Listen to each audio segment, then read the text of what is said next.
السلام علیکم ورحمۃ اللہ وبرکاتہ۔ اعوذ باللہ السمیع العلیم من الشیطان الرجیم من حمزہ ونفخہ ونفثہ۔ بسم اللہ الرحمن الرحیم۔ ان اللہ يدخل الذین آمنوا وعملوا الصالحات جنات تجری من تحتها الانہار یحلون فیہا من أساور من ذهب ولؤلؤا ولباسهم فيها حرير وهدوا إلى الطيب من القول وهدوا إلى صراط الحمید۔ بے شک جو لوگ ایمان لائے اور نیک عمل کرتے رہے، اللہ تبارک و تعالیٰ ان لوگوں کو ایسی جنتوں میں داخل کرے گا جن کے نیچے نہریں جاری ہوں گی، اور وہاں ان کو سونے کے کنگن اور موتی پہنائے جائیں گے، اور ان کا لباس جنتوں میں ریشمی ہوگا۔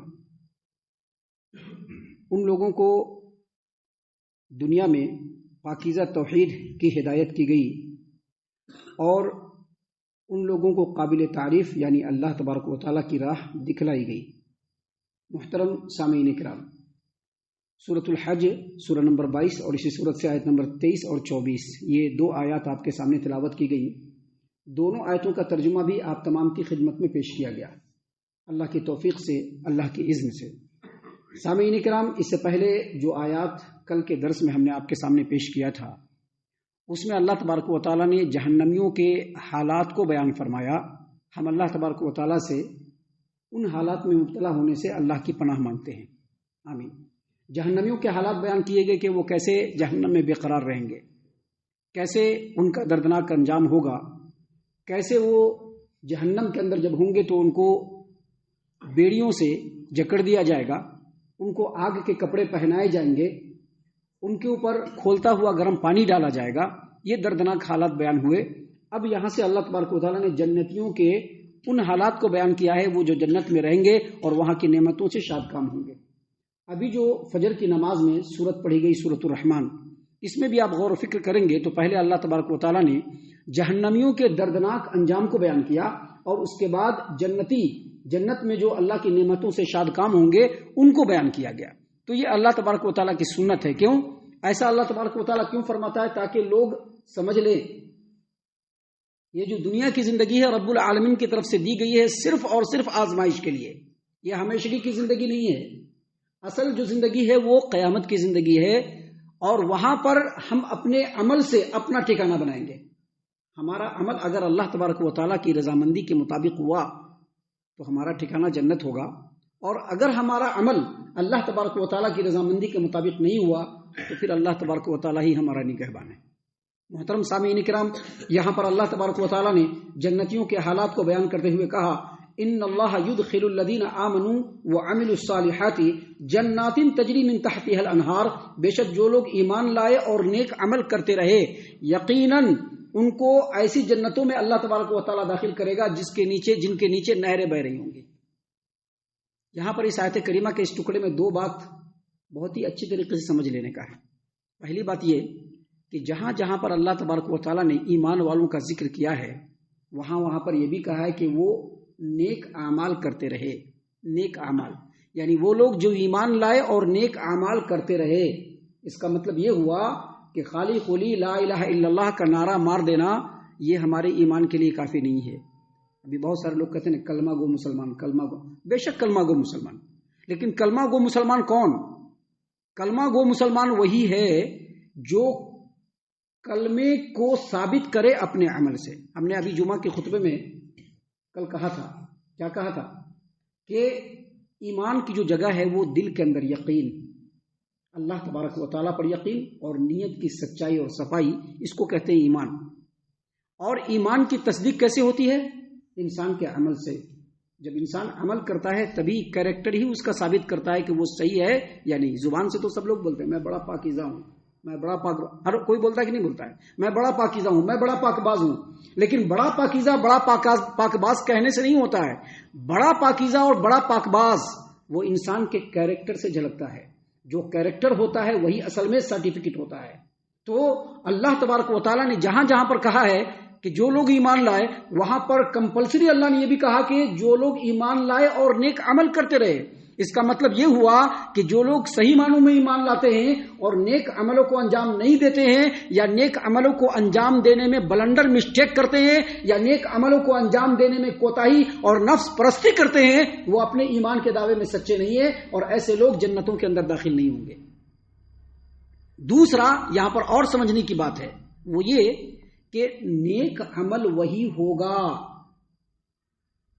جو اللہ اور اس کے رسول صلی اللہ علیہ وسلم کے بتائے ہوئے طریقے کے مطابق ہوگا۔ ایک بڑا گروہ ہے، ایک بڑا گروپ ہے، ایک بڑی جماعت ہے، اور اس نے جو عمل کیا، ہم یہ دیکھ کر کہ یہ بڑی جماعت یہی عمل کر رہی ہے، وہ سچا عمل ہوگا، ہو نہیں سکتا ہے۔ آپ پورے قرآن کریم کو کھنگال ڈالیے، اللہ تبارک و تعالیٰ نے قرآن کریم میں یہ نہیں کہا کہ بڑی جماعت، اللہ نے کہا کہ وَقَلِيلٌ مِّنْ عِبَادِيَ الشَّكُورُ، میرے شکر گزار بندے جو ہوں گے وہ بہت کم ہوں گے، بہت کم۔ اللہ تعالیٰ نے قرآن کریم میں کہا وَإِن تُطِعْ أَكْثَرَ مَن فِي الْأَرْضِ يُضِلُّوكَ عَن سَبِيلِ اللَّهِ، زمین کی اکثریت کی اگر تم پیروی کرنا شروع کر دو تو تم گمراہ ہو جاؤ گے۔ ابھی دنیا میں سب سے بڑی جماعت کون سی ہے؟ عیسائیوں کی جماعت ہے کہ نہیں؟ اللہ نے ان کو گمراہ کہا ہے، قرآن کریم کے اندر گمراہ کہا اللہ نے ان کو، وَلَا الضَّالِّينَ کہا قرآن کریم میں، عیسائیوں کو وَلَا الضَّالِّينَ کہا اللہ تبارک و تعالیٰ نے۔ حالانکہ آج کے ڈیٹ میں عیسائیوں کے بڑھنے کی تعداد بھی بڑھ رہی ہے، ان کی تعداد اس روئے زمین پر سب سے زیادہ ہے۔ یہ کہنا کہ ہماری بہت بڑی جماعت ہے اور ہم حق پر ہیں، نہیں ہو سکتا ہے۔ نیک عمل وہی ہوگا جو اللہ کے بتائے ہوئے طریقے کے مطابق ہوگا، اور نیک عمل وہی ہوگا جو نبی کے بتائے ہوئے طریقے کے مطابق ہوگا۔ لوگوں کا دیکھا دیکھی عمل کرنا یہ نیک عمل نہیں ہو سکتا ہے۔ یہاں پر دو باتوں کو سمجھنا انتہائی ضروری ہے۔ اللہ تبارک و تعالیٰ نے فرمایا جو لوگ ایمان لائے اور نیک عمل انجام دیتے رہے، ان کے لیے ایسی جنتیں ہیں جن کے نیچے نہریں جاری ہوں گی۔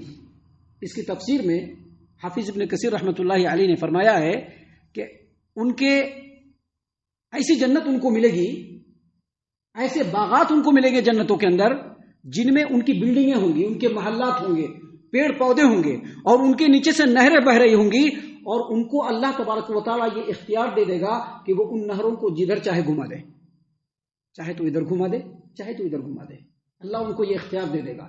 اللہ تبارک و تعالیٰ نے مزید آگے فرمایا یحلون فیہا من اساور من ذہب ولؤلؤا، وہاں ان کو سونے کے کنگن اور موتی پہنائے جائیں گے۔ سونا کتنا پیارا لگتا ہے نا، مردوں کو بھی پیارا لگتا ہے، ایسا نہیں کہ مردوں کو پیارا نہیں لگتا ہے۔ ابھی ہم لوگ جن کو بھی اللہ تبارک و تعالیٰ نے توفیق دیا ہے وہ سونا پسند ضرور کرتے لیکن پہنتے نہیں ہیں، لیکن دنیا میں بہت سارے لوگ اتنے سونے کے دیوانے ہیں کہ سونے سے ہی لگ جاتے ہیں کہ نہیں لگ جاتے ہیں۔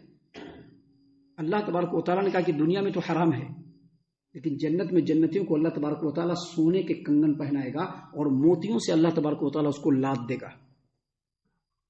صحیح مسلم کتاب الطہارہ حدیث نمبر 250 نمبر کی روایت ہے، نبی کریم صلی اللہ علیہ وسلم نے فرمایا کہ جہاں جہاں ایمان والے کا وضو پہنچے گا وہاں وہاں اس کو زیور پہنایا جائے گا۔ جہاں جہاں ایمان والے کا وضو پہنچے گا، ایمان والے کا، تبلغ المؤمن، حدیث کے الفاظ ہیں تبلغ الحلیۃ من المؤمن حیث یبلغ الوضوء، یہاں پر مومن کا لفظ یاد رکھیے گا۔ وضو تو سبھی کرتے ہیں، فجر کی نماز چھوڑ کر کے بستروں کو گرم کرنے والے بھی کبھی کبھی ظہر اور عصر میں آ کر کے وضو کرتے ہیں، کرتے کہ نہیں کرتے ہیں؟ کرتے ہیں کہ نہیں کرتے ہیں؟ پورے ہفتے چھوڑ چھاڑ کر کے نماز پڑھنے والے بھی جمعہ کو آ کر کے وضو کرتے ہیں، کرتے کہ نہیں کرتے ہیں؟ کرتے ہیں۔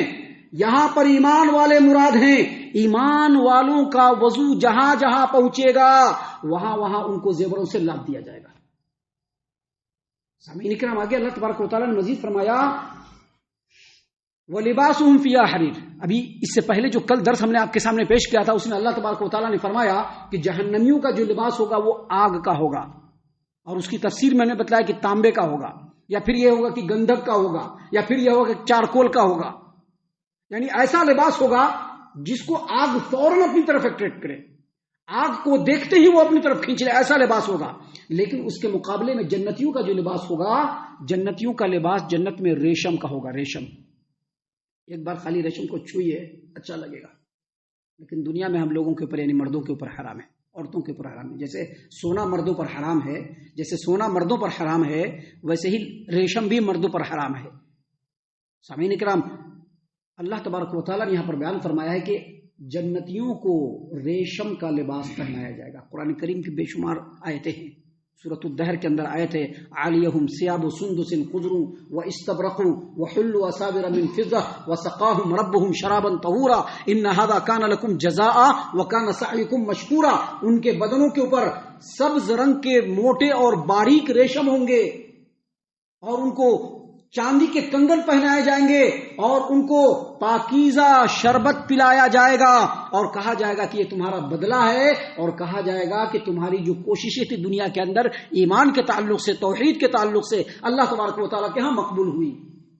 تو جنت میں ریشم پہنایا جائے گا. لیکن دنیا کی جہاں تک بات ہے، صحیح مسلم کتاب اللباس والزینہ حدیث نمبر 2069 نمبر کی روایت ہے، نبی کریم صلی اللہ علیہ وسلم نے فرمایا لا تلبسوا الحریر ولا الدیباج. دیکھو دنیا میں تم ریشم مت پہننا. حریر بھی کہتے ہیں ریشم کی ایک قسم ہے، اور دیباج بھی ریشم کی ایک قسم ہے. الگ الگ کے جو ریشم ہوتے ہیں ان کے اقسام قرآن اور حدیث میں بیان کیے گئے ہیں. اللہ تبارک و تعالیٰ نے فرمایا کہ اللہ کے رسول صلی اللہ علیہ وسلم نے فرمایا کہ دنیا میں ریشم مت پہنو. فَإِنَّهُ مَنْ لَبِسَهُ فِي الدُّنْيَا، جو آدمی دنیا میں ریشم پہنے گا لم يلبسه فی الآخرہ، اس کو آخرت میں ریشم نہیں پہنایا جائے گا. اس حدیث کی تفسیر میں مسند احمد کے اندر عبداللہ بن زبیر رضی اللہ عنہما کا قول ہے. وہ کہتے ہیں کہ جس آدمی کو آخرت میں ریشم نہیں پہنایا جائے گا وہ جنت کے اندر داخل نہیں ہوگا. آخرت میں جس کو ریشم نہیں پہنایا جائے گا وہ جنت کے اندر داخل نہیں ہوگا. اس کا مطلب کیا ہوا کہ آخرت میں ریشم ہونا، اور وہ کب ہوگا؟ آخرت میں ریشم کب ملے گا؟ جب دنیا میں اللہ تبارک و تعالیٰ کا بندہ بن کر کے رہیں گے تب. ابھی تو دنیا میں بہت سارے لوگوں کے ہم بندے بنے ہوئے ہیں. سماج کے بندے ہیں، نفس کے بندے ہیں، اس کے بندے ہیں، اس کو بندے ہیں، روپے پیسے کے بندے بنے ہوئے ہیں.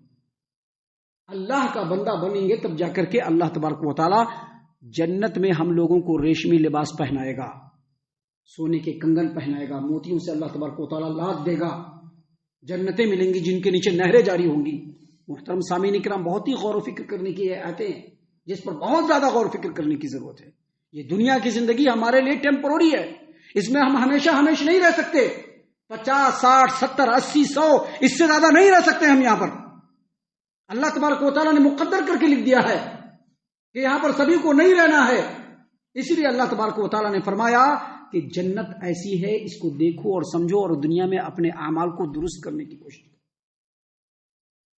آگے اللہ تبارک و تعالیٰ نے رزلٹ کے طور پر بتلایا وَهُدُوا إِلَى الطَّيِّبِ مِنَ الْقَوْلِ. اللہ نے فرمایا کہ دنیا میں ان کو پاکیزہ بات کی ہدایت دی گئی. پاکیزہ بات، ابھی ہم نے عامل الصالحات بتلایا تھا نا، عامل الصالحات بتلایا تھا نا، نیک عمل. اور نیک عمل کی تفسیر بھی ہم نے کی کہ نیک عمل وہ نہیں ہے جو ہم آپ کو بتلا دیں. نیک عمل وہ نہیں ہے جو کوئی جماعت آپ کو بتلا دے. نیک عمل وہ ہے جو قرآن کریم سے ثابت ہو، اور نیک عمل وہ ہے جو نبی کریم صلی اللہ علیہ وسلم سے ثابت ہو. ابھی دنیا میں سب الگ الگ عمل کر رہے ہیں کہ نہیں کر رہے ہیں؟ کوئی ایسے کر رہا ہے تو کوئی ویسے کر رہا ہے، کوئی تیجا منا رہا ہے تو کوئی رجب کا کنڈا منا رہا ہے، تو کوئی فور کے فاتحہ کر رہا ہے کہ نہیں کر رہا ہے.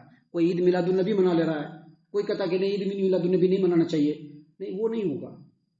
جو ثابت ہے وہی عمل ہے صالحات، وہی ہے نیک عمل. اور اسی کو کہتے ہیں وَهُدُوا إِلَى الطَّيِّبِ مِنَ الْقَوْلِ. ان کو دنیا میں پاکیزہ بات کی ہدایت دی گئی جس کو توحید کہا جاتا ہے. توحید، اور توحید کا مطلب جانتے ہیں کیا ہے؟ توحید کا مطلب یہ ہے کہ جس طرح سے اللہ تبارک و تعالیٰ کو تنہا عبادت کے لائق ماننا، اسی طرح سے ایک مسلمان کے لیے ضروری ہے کہ اپنے تمام عملوں میں نبی کریم صلی اللہ علیہ وسلم کو تنہا اپنے اوپر جسٹس اور فیصلہ کرنے والا ماننا. ہمیں نبی کو بھی مانتی، ہمیں فلاں کو بھی مانتی، یہ توحید نہیں ہوا، یاد رکھیے گا. ہمیں نبی کو بھی مانتی، ہمیں فلاں کو بھی مانتی، یہ توحید نہیں ہوا. توحید کا مطلب ہوتا ہے سنگل. توحید کا مطلب کیا ہوتا ہے؟ سنگل. جیسے اللہ تبارک و تعالی سنگل ہے، ویسے ہی ہمارے نبی کریم صلی اللہ علیہ وسلم کو ہم مسلمانوں کے لیے اللہ تبارک و تعالیٰ نے سنگل بنایا. نبی کریم صلی اللہ علیہ وسلم کی امت میں سے چاہے کوئی بھی ہو، کسی بھی مقام پر ہو، اگر اس کی بات نبی کے بات سے ٹیلی کرے گی، الحمدللہ دل پر لیں گے اس کو، سر پہ لیں گے اس کو، آنکھوں پر لیں گے اس کو. لیکن اگر نبی کے مقابلے میں چاہے کوئی بھی ہو، اس کی بات اگر نبی کے بات سے خلاف ہوا، ہم ان کی بات کو لینے کے لیے ریڈی نہیں ہے. اسی کو کہتے ہیں توحید، اسی کو کہتے ہیں توحید. اللہ نے فرمایا وَہُدُوا إِلَى الطَّيِّبِ مِنَ الْقَوْلِ. کیسے بہترین لوگ ہیں یہ کہ ان کو اللہ تبارک و تعالیٰ نے، جن کو جنت ملی ہے، اللہ تبارک و تعالیٰ نے دنیا میں پاکیزہ بات کی ہدایت دی. جو مولوی صاحب آپ کو بتاتے پھرتے ہیں ہمیشہ، یہ اصل میں ہدایت کا ہی رستہ ہے. مولوی صاحب کی باتوں کو بہت کان سے سننا، غور سے کان کھول کر کے. ہے مولوی صاحب بولتے رہتے، یہ نہیں سوچنا. مولوی صاحب جو بولتے ہیں کان کو لگا کر کے سننا، کیونکہ وہیں سے ہدایت ملنے والا ہے. اللہ تعالیٰ نے مولوی صاحب کو اسی بات کے اوپر مامور کیا ہے. وہ وہی بات بولیں گے جو صحیح معنوں میں قرآن کی ہوگی. لہذا کان لگا کر کے سننا، غور کرنا، سوچنا کہ مولوی صاحب جو بات بتا رہے ہیں وہ قرآن و حدیث کے مطابق ہے یا نہیں. اگر وہ بات قرآن و حدیث کے مطابق ہے فوراً لپک لینا، فوراً لپک لینا. اگر وہ بات قرآن و حدیث کے مطابق ہے تو الحمدللہ آپ کے سامنے قرآن کھول کر کے بول رہے ہیں. ہمارا چیلنج ہے کہ ہم نے جو ایک ایک بات بولا ہے اس پر کوئی ہم سے دلیل سے بات کر کے دکھلائے. محترم سامعین کرام، اللہ تبارک و تعالیٰ نے یہاں پر بیان فرمایا وَهُدُوا إِلَى الطَّيِّبِ مِنَ الْقَوْلِ، اور دنیا میں ان کو پاکیزہ بات یعنی توحید کی ہدایت دی گئی. وَهُدُوا إِلَى صِرَاطِ الْحَمِيدِ، اور ان کو دنیا میں قابل تعریف رستہ جو اللہ کا رستہ ہے، قابل تعریف رستہ جو اللہ کا رستہ ہے، جو ایک ہی ہے صراط مستقیم، اس کی ہدایت دی گئی. لہذا ہم لوگوں کو چاہیے ان آیتوں کی روشنی میں کہ اگر ہم کو جنت چاہیے، جنت کی نعمتیں چاہیے، تو پاکیزہ بات یعنی توحید کو اختیار کریں، اور قابل تعریف راستہ یعنی صراط مستقیم کا راستہ جو اللہ کا راستہ ہے، جو نبی کریم صلی اللہ علیہ وسلم کا راستہ ہے، اس راستے کو ہم اختیار کرنے کی کوشش کریں. اختلاف و انتشار سے بچیں. ہم اللہ سے دعا کرتے ہیں کہ اللہ تعالی ہم تمام کو ان باتوں کے اوپر خوب غور و فکر اور تدبر کرنے کے ساتھ ساتھ ان باتوں کے اوپر عمل کرنے کی بھی توفیق عنایت فرمائے. آمین. اللہ تعالی ہم تمام کو صحیح معنوں میں پکا سچا مومن مسلمان بنائے، اللہ اور اس کے رسول صلی اللہ علیہ وسلم کی اطاعت و فرما برداری کرنے والا بنائے، صحابہ کرام رضی اللہ عنہم کے طریقے پر چلنے والا بنائے، جنت الفردوس میں جگہ عطا فرمائے. اے اللہ ہم تمام کو جہنم سے پناہ دے. اے رب العالمین ہم تمام کو جہنم سے پناہ دے. اے مالک الملک ہم تمام کو جہنم سے پناہ دے. آمین یا رب العالمین. وما علینا الا البلاغ المبین.